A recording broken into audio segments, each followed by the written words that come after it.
guys, I'm Tiffany. Welcome to the Cinematic Reviewer. Today I'm reviewing Stranger Things Season 5, Volume 1. I thought this was a great first episode. It gives me hope for this season. Now, one thing I was thinking about, if you think about it, Stranger Things has been around so long that the 80s nostalgia in the culture has kind of waned. Like, it was the perfect time for Stranger Things to come out back in 2016. Like, 80s was the decade to be nostalgic about. These days, like, obviously there are those that lived through the 80s that would like to go back to the 80s, but it's not like in the culture, the big nostalgia decade. A lot of us are talking about the 90s, the 2000s, things like that. Like, the 80s has definitely waned, so it's kind of funny that it's still like 80s, right? And it's a little like, kinda. Now, I really liked the music played when Steve and Jonathan are racing each other up the tower. This show has always had such great music. Now, I was pleased with the Demogorgon finally being a great formidable foe again. I felt like the Demogorgon was getting the proper respect for being a dangerous monster again. So I thought the cinematography has been great. I've especially enjoyed these eye shots, like with Will and one of the other characters. I really liked that. And I am enjoying Holly as a character so far. She's not kid annoying or anything. Lucas's acting this season has been great, and he's definitely showed his chops before with season 4. Now, for the most part, obviously we've seen the update with some of the characters like Mike and Will having much better haircuts finally. Like, that's one of the things that kind of has it a little bit, certainly with season 3 and 4 where it's like, yikes. But they definitely fixed that. But I will say, I have been disappointed with Dustin and Hopper's looks. Like, it was so nice that Hopper was finally back to more of a clean-shaven look, not so that full beard thing, and now it's back, of course. It just looks so messy and blah. And Dustin, I just do not like what they're going for with Dustin. I don't like the hair, the whole setup and everything. He was always a really compelling character, a character you really liked and enjoyed. And I know a lot of people are talking about, oh, the trauma, blah, blah, blah. But, like, when a character is just so different from who they've always been, it's hard to enjoy them again. So that's been disappointing. And, like I'm saying, just the overall look of Hopper and Dustin, I'm like, ooh, not a fan. And I would say for Mrs. Wheeler, like, in the first season, I really liked what they did with her hair. She looked nice. Like, yes, in general, they've kind of brought this blonde hair to her and everything, which I haven't been a fan of, but in particular, how they styled her hair in this season, I'm like, ugh, this is not the look. Linda Hamilton's scene in episode 1, I was so annoyed with this. So they have her gloved hand. It's got blood and goo. She takes off her mask with that one. The glove touches where her mouth is supposed to go. And then she puts that same mask back on. Like, this is not what a scientist would do. Like, can you guys at least try to be accurate to how they would operate like this? Like, that is so not what you do. That defeats the purpose of the mask. If anything, it makes it worse by getting all that blood and goo all over that and then breathing that stuff in. It's like, just, what are you guys doing? This is just a weird choice to film that scene, have her take off the mask, and then it's like, she puts it right back on. It's like, one thing that's a little wild with the time jump from season 4, there is just not enough time for Eleven's hair to have grown that much. She literally went from a shaved head to a solid amount of hair. That is not what happens in a single year. It's just very frustrating. And then I saw someone online talking about it, and then all these other people were trying to say, like, oh yeah, that could happen in 18 months. It's like, no, it can't. Like, that is just not how hair growth goes. Like, it's just very silly. Like, they even have in the show, from the shaved hair that Eleven had in season 1 to season 2, she only has this much hair, you know, that she just had the curls and stuff. That's not that much hair, versus now it's like a full amount. That is just not how much hair she would have. Now, I do like her hair in this season, but just for the continuity of the show, it's like, that is just not how it goes. Episode 2 is pretty funny, with Eleven catching Hopper up on all the events that are transpiring, Holly and the Demogorgon, and he's just like, huh? What? Wait! It is just so funny. Having Will explain the visions in episode 2, I can definitely see why people are comparing him to Harry Potter. In the 5th movie, The Order of the Phoenix, and a little bit in The Goblet of Fire, Harry has a connection to Voldemort that lets him see certain things from the perspective of the snake. That part where he's like, I was the snake. It's definitely an interesting parallel. Robin's awkwardness in episode 2 was pretty endearing. I haven't liked her character at all, but maybe that can change with how I felt with Max throughout the show until season 4. Maybe that can change with Robin, and I will spoil here for my thoughts overall for volume 1. Definitely not. She just gets right back to being so obnoxious and annoying. I just do not like her character. I don't like her addition into the show. I wish they did not have her. And I don't get why, in general, people like Maya Hawke so much. I just don't get it. I don't get the appeal of her. Joe Keery is such a gem. Steve is the favorite for a reason. I really like that finally, after so many seasons, we're finally getting Mike as a character again. He was just so sidelined in seasons 3 and 4. I really like all the callbacks to previous seasons. Now, the end of episode 2. This definitely reminds me of what I felt in season 4. I just wish that Henry, Vecna, won, that he stayed human looking rather than this monster thing. And I know this is Stranger Things, so it fits for him to look like the Upside Down, but I'm just not impressed at all by Vecna's design. Now, I have thought, Will's been so great this season. In episode 3, the back and forth between Erica and Lucas was just so funny. Like, I especially liked, because it happens with Murray, it happens with Lucas, there's certain ways that they have the actors speak a line that's just so funny. In particular, that part where he's like, all you gotta do is use the words that rhyme with starry. Like, it was just so funny the way he said that. I really appreciated that. That scene when Dustin looks to take the BMW, Ferris Bueller! I just so much appreciate Murray. He is so great and funny. The part when Jonathan pulls out the cassette tape, of course it had to be an engagement ring. This is just so whatever. Like, we had decent reasons for their characterization in season 1 and 2. I think 3 and 4 and 5, it's just not working for them. I just do not think they should stay a couple. I definitely understand why some people are talking about Nancy should just cut them both loose and just be on her own and do this journalism thing or whatever she's gonna do in life. I definitely see that. I did enjoy some of the Steve and Nancy resurgence in season 4, so we'll see how it goes.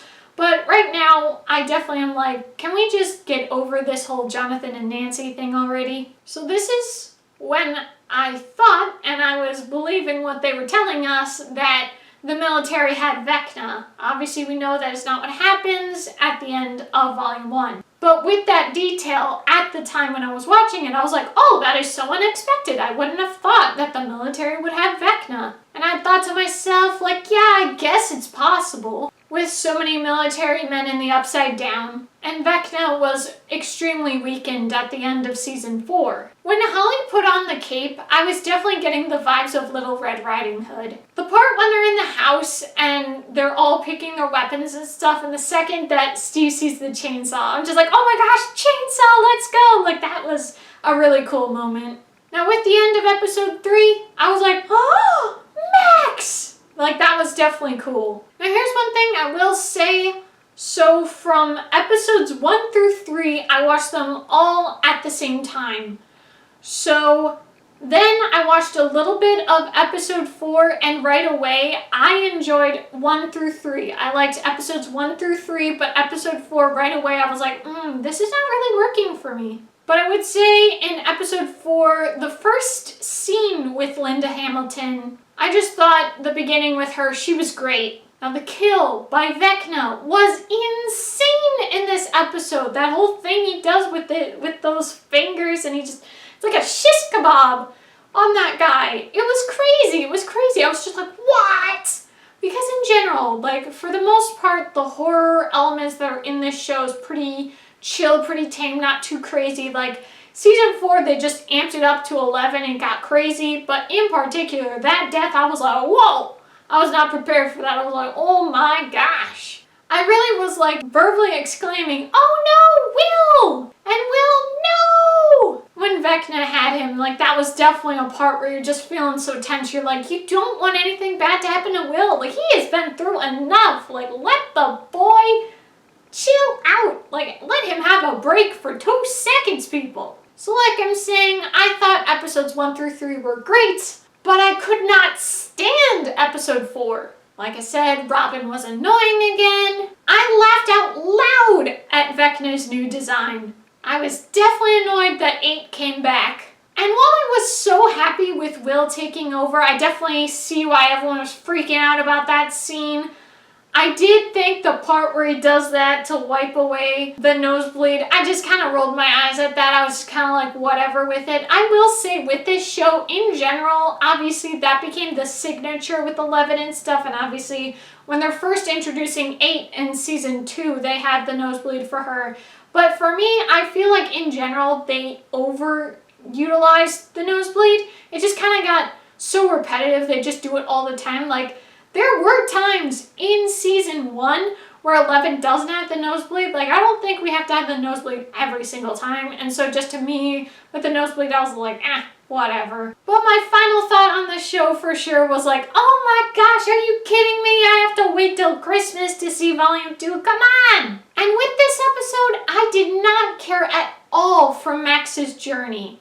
And the lore of this rock thing, I am not digging it. I'm hearing about this play. I do not like what is happening here with the change up of the lore and what they're doing here, what they're doing there. I am not liking what they're doing here. Like, there are some things that are good that I'm appreciative about season 5, but other things I'm like, oh my gosh, can you guys stop? The use of Robin's speech for Will to find himself annoyed me. I did not think her speech was good. And definitely not for such a pivotal character change. I do agree with people, the overuse of the term goddamn in the show, it just keeps happening over and over, and it doesn't help the show. It is not elevating the show. Anytime they're doing it, they even do it in Robin's speech.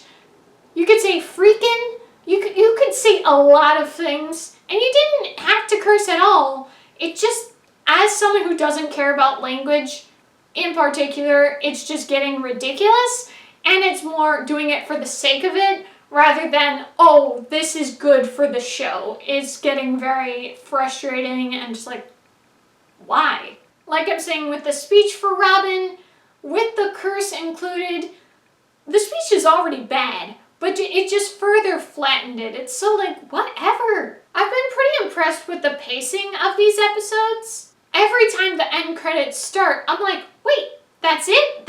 We were here for like an hour and a half? That's wild! I did not have the same experience when I was watching season 4. Those episodes were long and they felt long and I was ready for them to be over. I did not like season 4. Just on and on and on, like come on! So I think what's frustrating about the new lore in Stranger Things, it's going for a fantasy-based origin for the characters' powers, rather than the MK Ultra experiments that created Eleven's powers and the other patients' powers in season 1. It just seems like they're doing away with what made the show what it is.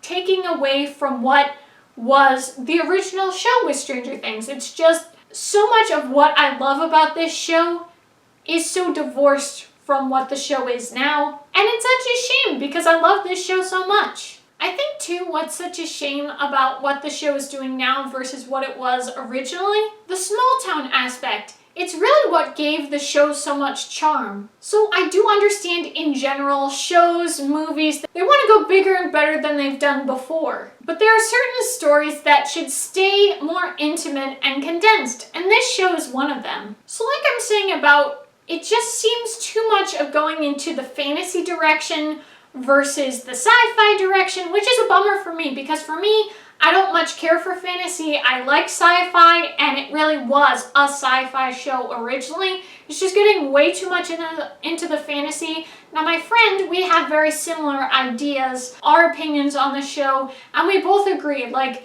the MK Ultra, the government, the scientific experiments that originally start this show with season 1, they're so great, and where are they now? Like, technically, they're kind of talking about Hawkins' lab and stuff.